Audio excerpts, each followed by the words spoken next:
രാവിലെ പോയെടുക്കൊണ്ട് കിട്ടിയതാ. മാങ്ങ വല്ലതും ഉണ്ടോ? കപ്പയുണ്ട്, കോവയ്ക്ക ഉണ്ട്. മെഴുക്ക് പറ്റിക്ക് കോവയ്ക്ക ഉണ്ടിട്ട് വെച്ചേ. മാങ്ങയില്ല.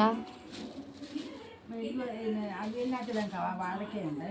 ചോദിക്കുന്നതിന് പറ. മാങ്ങ ഒരു പഴമാങ്ങ കിട്ടി. Thank you so much. ഒരു കൊടംപുളി കിട്ടി. കൊടംപുളി ഇപ്പം പഴുക്കാൻ തുടങ്ങിയിട്ടുണ്ടേ. മഴ പെയ്യുമ്പോൾ ശരിക്കും പഴുക്കും. അപ്പോൾ ഉണങ്ങാനൊക്കെ തിരിക്കും. ഇപ്പം പഴുക്കുമായിരുന്നില്ലേ, മഴ പെയ്യുമ്പോൾ ബാക്കിയെല്ലാം കോവയ്ക്കയാണ്. ഇത്രേ ഉള്ളൂ.